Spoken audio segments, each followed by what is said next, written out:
Hi, welcome to Virtually Sunday. My name is Tony Pickler, Mission Outreach Director for Resurrection Parish in Green Bay, Wisconsin. This is a program of Whatsoever You Do Incorporated, also in Green Bay.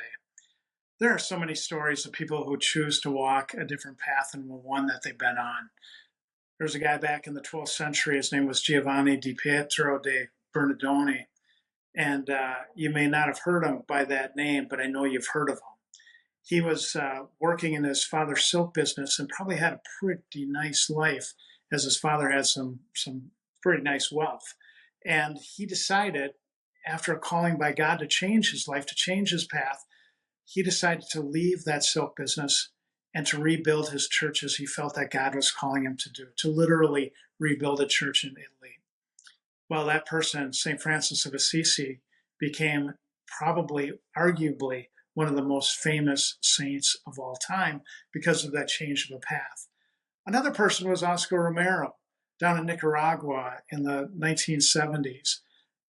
Oscar was an archbishop in Nicaragua, and he was in a really nice position. He was in the inn with people in power. He was in the inn with people of political influence.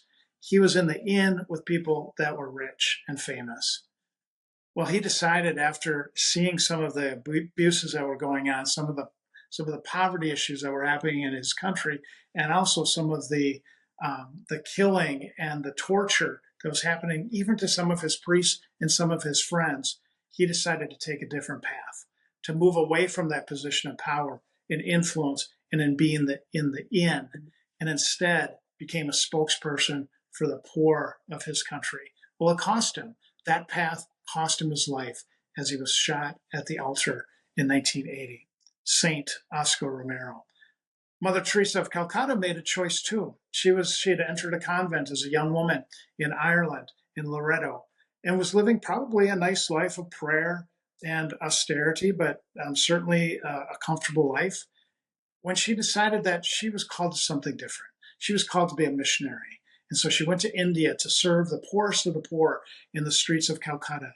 And that is where she made her claim to fame, so to speak. That is where she followed Jesus in a way that was different than the path that she had been on.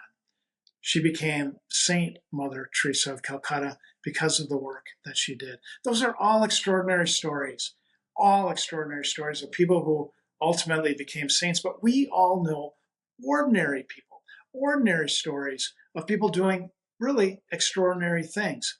Think about the elderly person who's caring for the spouse who has dementia.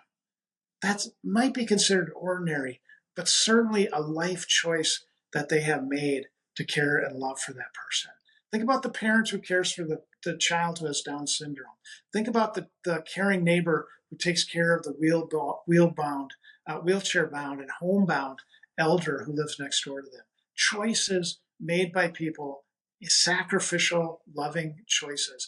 Every parent who decides to get out of bed, go to a job, and care for a child, they've made a choice in love. Every person in a committed relationship who says yes to their partner each and every day, they've made a choice. They've made a choice. Life is about choices. In the first reading from the book of Joshua, we have the story about where Joshua has now led the people, the Israelites, out of the desert into the promised land. And yet the people aren't happy. The people are not happy with the life choice that has been made for them. They have been let out of slavery from Egypt, let out of captivity, now living in freedom, now living in the promised land, but they decide that that's not necessarily a choice that they want. So Joshua brings them the question, especially to the leaders of the people. Do you want to choose God, the one true God, or do you want to go back to worshiping other gods? Do you want to return to that life that you had when you were in Egypt, when you were in bondage, when you were in slavery? Well, they ultimately choose God.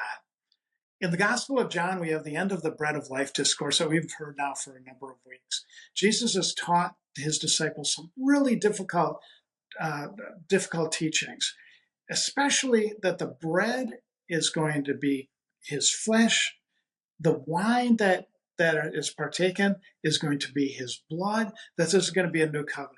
That was revolting to some. How could bread be flesh? How could wine be blood?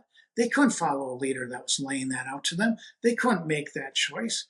So some of them decided not to follow his path, not to follow him as a leader, as a rabbi, and instead to go back to their old way of life. Others, however, continued to follow Jesus' footsteps. So what about us? We have a choice each and every day to live in the example of Jesus. Let's face it, Christianity on the surface is really quite simple. Love one another as we love ourselves. Love God with all our heart, with all our soul, with all our mind, with all our heart, with our whole being, and love our neighbor as ourselves. That's it. But let's face it, that's kind of hard sometimes, right? It's difficult sometimes when you encounter the person who doesn't believe what you believe, doesn't have the same politics that you have, doesn't that might drive you crazy at work, who might drive you nuts in your neighborhood. It's not always easy to follow the path of Christianity, to make that choice.